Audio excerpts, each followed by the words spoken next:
Kia ora koutou katoa. Welcome to the Ministry of Health. So, I would just like to update you on a number of events over the last 24 hours or so. Can confirm that we have our 5th positive COVID-19 test, and this is fitting the pattern of existing spread primarily within families. So the positive result here is for a New Zealand citizen in her 40s, and she is the partner of the third case that was announced earlier this week. As I said, all 5 cases are following this pattern identified by the WHO in its joint mission to China in February, that most human-to-human transmission is happening inside families in that close household setting. Casual contact tracing is underway for that individual, and the close contacts are already in self-isolation. I'll come back to the numbers of contacts shortly as part of a broader update on the numbers of contacts being traced. So the woman is already in self-isolation at home and has been since earlier in the week. She has appropriate clinical support from Public Health and District Health Board staff. Like 3 of our cases, this person doesn't require hospital level care, and neither does anyone else in the family home. Now, yesterday during the day, the Ministry of Health was notified by the Centres for Disease Control and Prevention in the US of 8 New Zealanders who had been on a previous cruise of the Grand Princess between the 11th and 21st of February. That's the ship that's currently in quarantine off California, San Francisco, I believe. Of the 8 New Zealanders who were on that earlier cruise, all have been contacted. 5 are well, and they are outside the 14-day period when they may have been concern. Of the remaining 3 passengers, one is a woman in her 70s who has been in hospital for a respiratory illness, recovered and then was discharged early in March. She is now actually back in hospital, but for an unrelated condition. That woman has now been tested, and although the test results came back negative, we have a strong consensus amongst infectious diseases specialists, the clinicians caring for her, and our public health specialists, that when she was first admitted with the respiratory illness, that she was a probable case of COVID-19. So in spite of the result now being negative, the test result being negative, we are treating her as a probable case and taking appropriate measures. As part of the appropriate measures, this means that a number of North Shore Hospital staff who were involved in her treatment when she was initially admitted, which was on the 25th of February until she was discharged, are regarded as close contacts and are being stood down for the balance of the 14-day period since they were in contact with her as a purely precautionary measure. None are symptomatic. And just to give you an idea of the scale, over 80 staff were identified who were involved in her care, and at last count, 43 of those had been identified as close contacts and are now in self-isolation for the balance of the 14-day period since they were last in contact with her. So coming back then to the New Zealanders, the 8 New Zealanders who were on that ship, there are 2 other former passengers who have mild symptoms, and they have been tested and are in self-isolation. The result of one test we have back, it was negative. However, that person remains in self-isolation because she is also a close contact of the woman now in hospital, who we are considering as being a probable case. The other test result is pending. So that are the 8 people. So I'm very pleased to say that having got that notification from the US CDC, we were able to action it through 3 different public health units, the tracing of the people who had been on that ship, and all appropriate action was underway by the end of the day yesterday.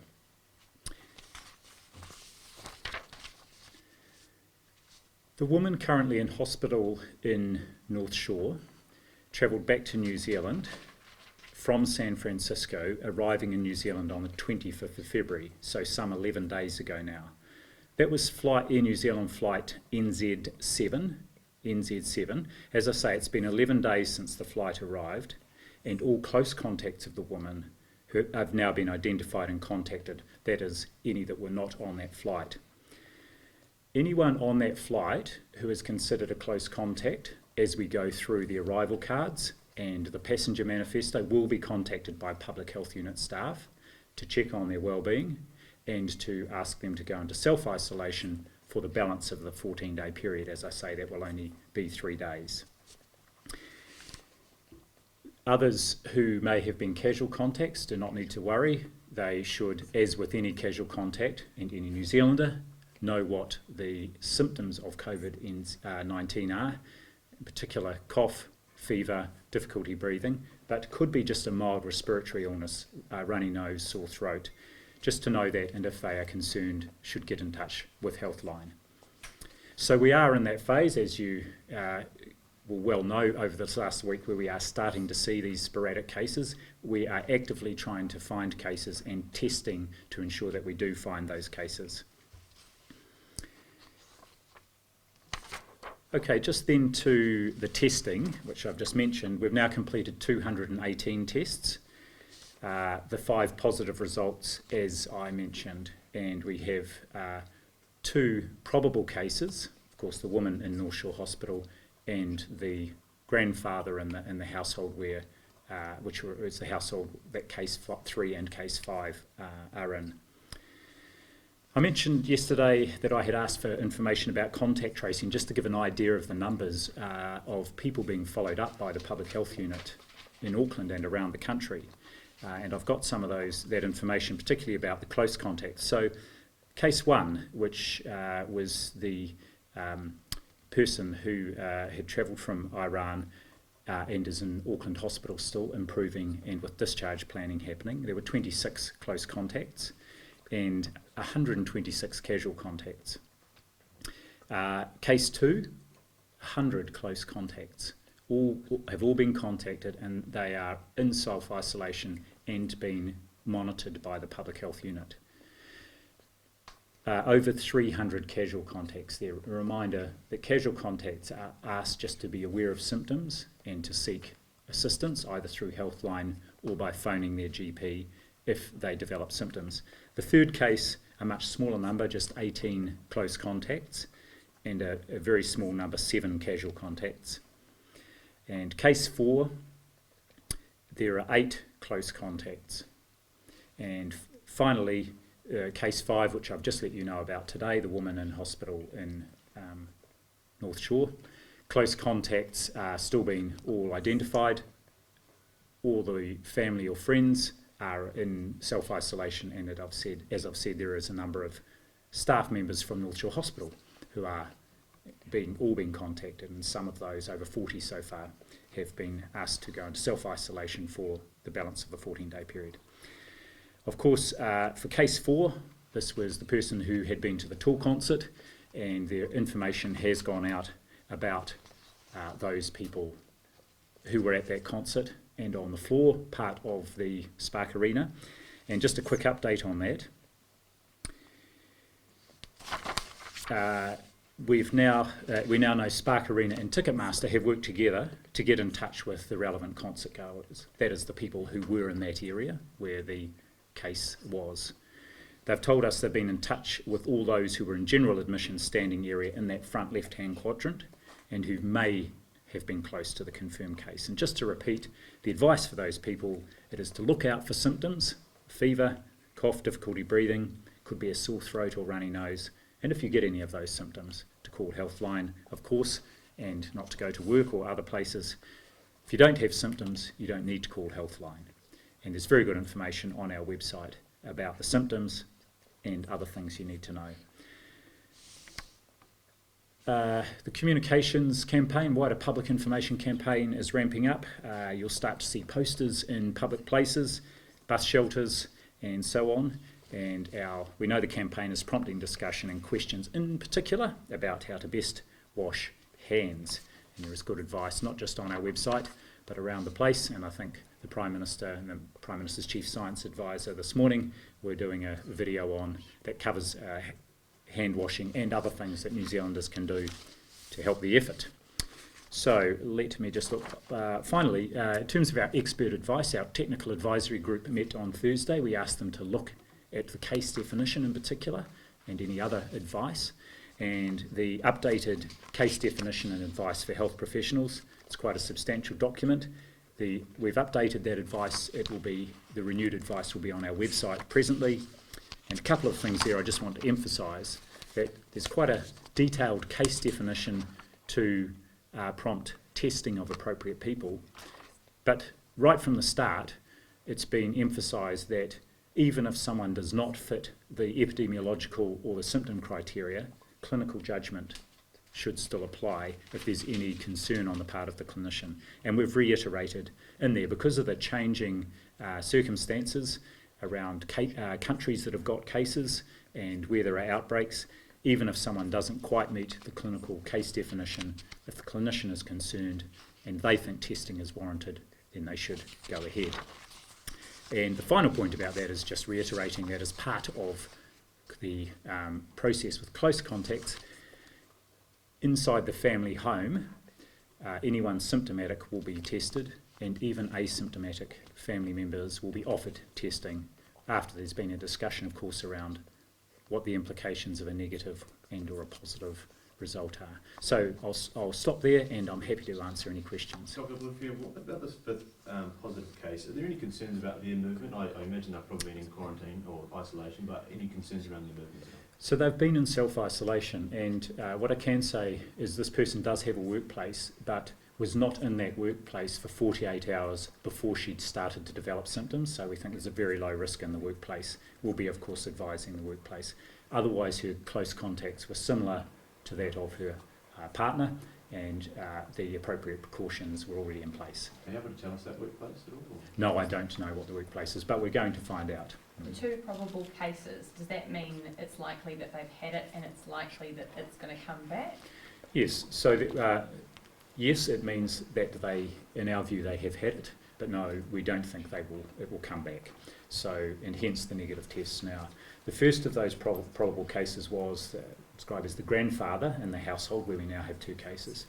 I'm trying to confirm, but the result of his test is still to come back, so we will see what that says. But even if it's negative, we will treat him as a probable case still.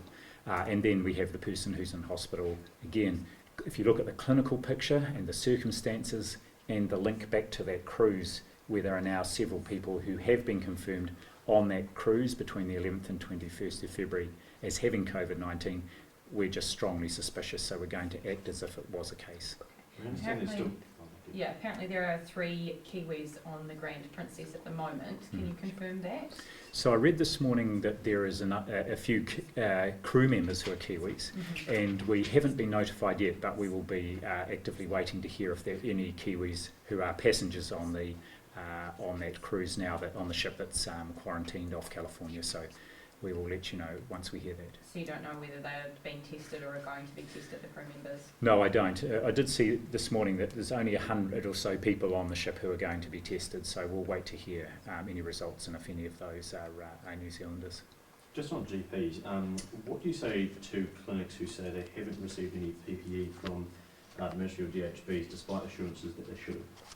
So I'm very confident that all clinics, and we made sure this happened from last weekend, we rang all the PHOs and the DHBs and asked them to ensure every practice had PPE, and quite a bit of it, they've all had several packs go out, and a pack isn't just one set of PPE, I think one pack's got 100 masks and a number of aprons and sets of safety glasses and so on, so I'm very confident practices have got it.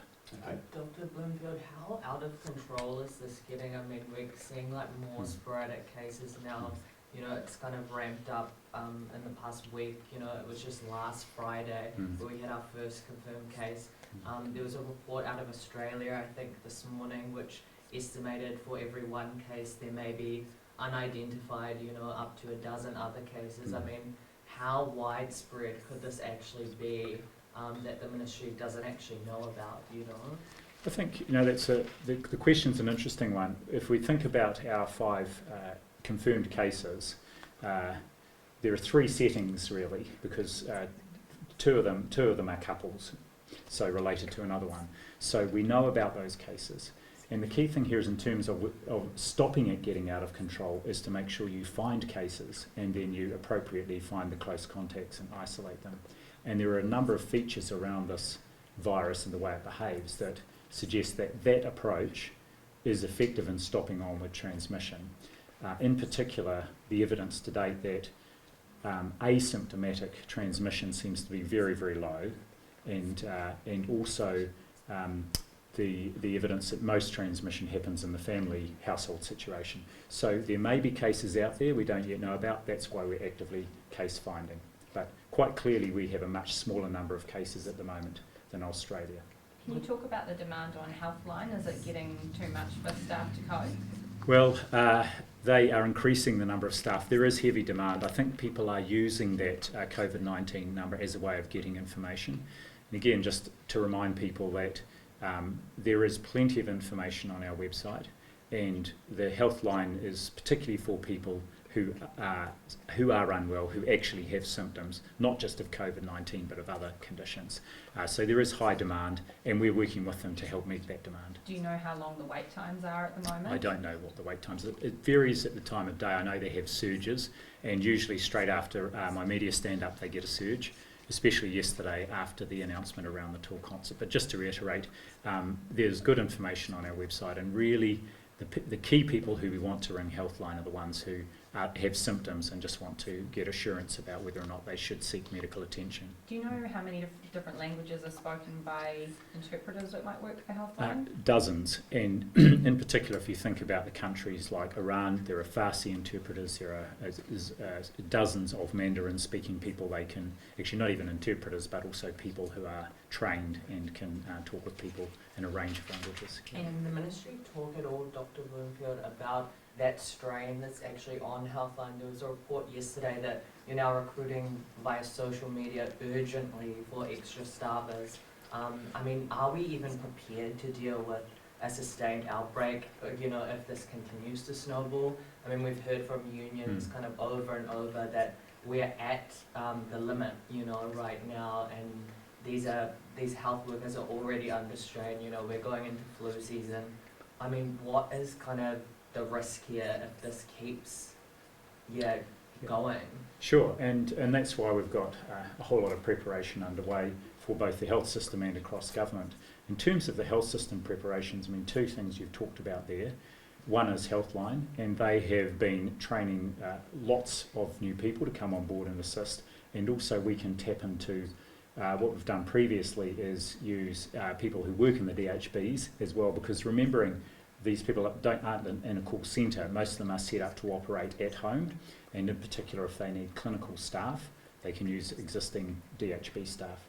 In terms of the wider system, there's a whole range of things underway, and I'll give you one example. Is we've already talked to the Medical Council and the Nursing Council about using recently retired doctors or nurses and how we could expedite them being issued with a practicing certificate again, so that if required they could be used in the system. So that's just one example. There is a number of things underway. Every DHB has a really good plan that they are refining and getting in place. Some GPs are telling us that the communication has been poor or non-existent. What are you actually doing to communicate messages?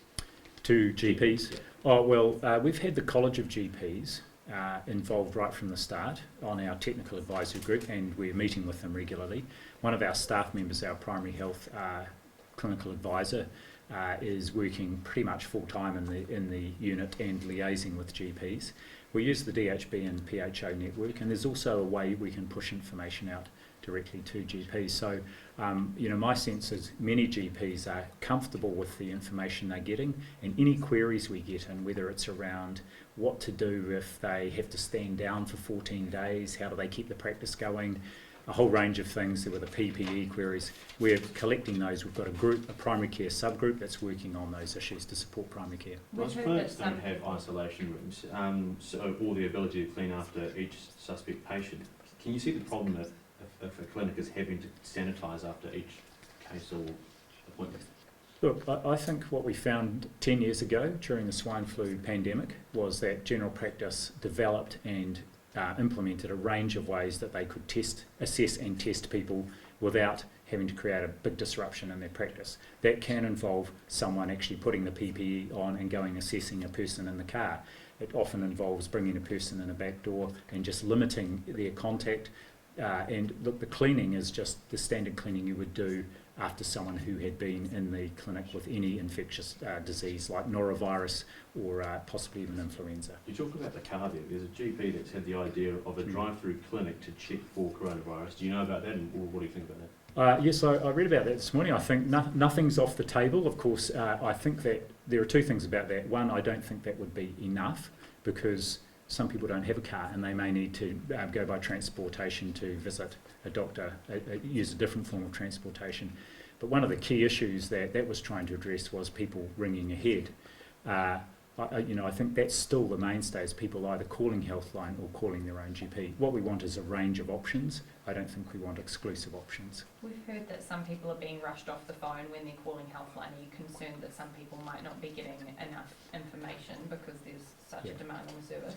Look, I think there is high demand, but I'm really confident in the service that Healthline provides. They're a very good provider. They have surged up capacity in the past around, for example, they do the mental health helpline. They did that around a year ago when we had the terrorist attacks in Christchurch. Around measles last year, they surged up capacity. They're very responsive, and I know they provide a really good service. As the Director General of Health, are you concerned about the strain on New Zealand's drug supply, given that a lot of stuff comes from China? So this is interesting, and it's not just, of course, a New Zealand phenomenon, but the active ingredients in quite a lot of drugs are manufactured in China, and I know there's the example at the moment of paracetamol.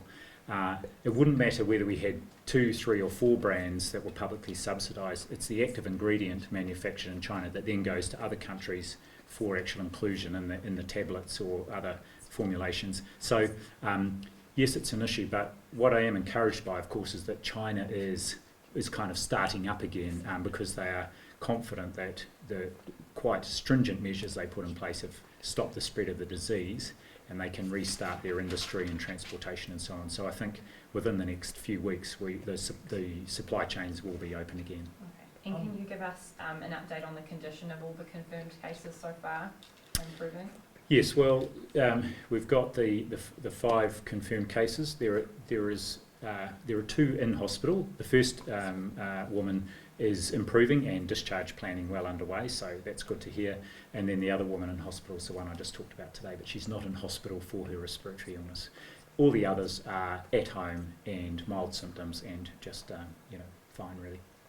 Just on the issue of preparedness again, Dr. Bloomfield, in terms of our country's response, I mean, you were talking about kind of extra resources, but in terms of the actual space, I mean, is there room? I mean, what are kind of plans moving forward for Whangaparoa, for example, which is now empty? I mean, is there any, do hospitals actually have the space to deal with a community outbreak, if that were to happen here?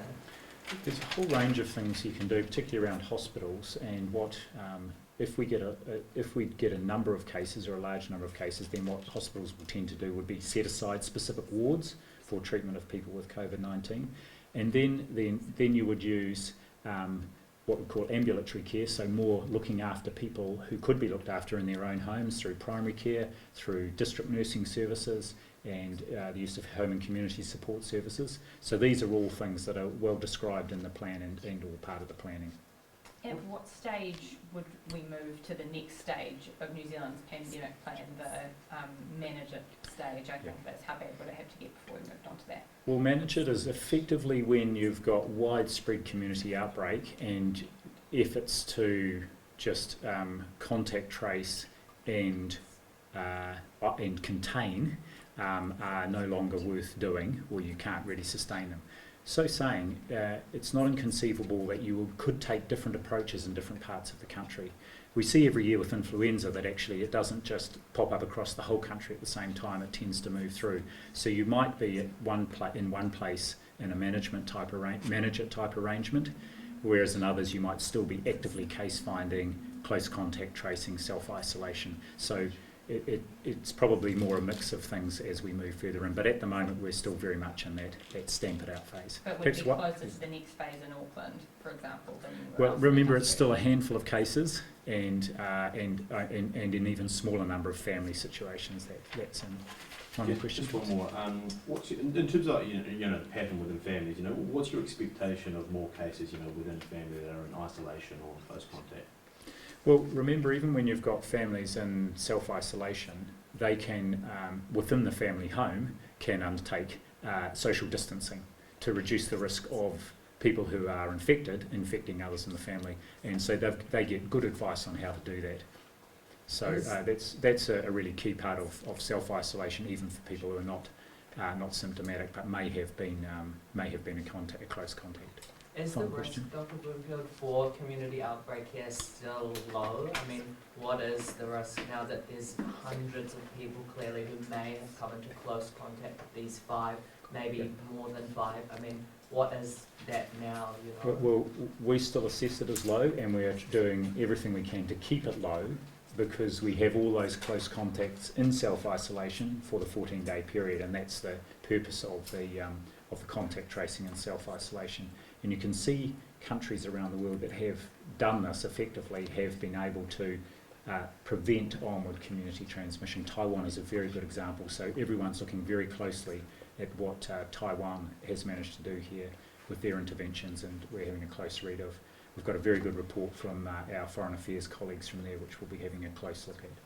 Look, thank you very much. Once again, thanks for coming out on a Saturday, and we'll provide another update tomorrow. Thanks, Dr.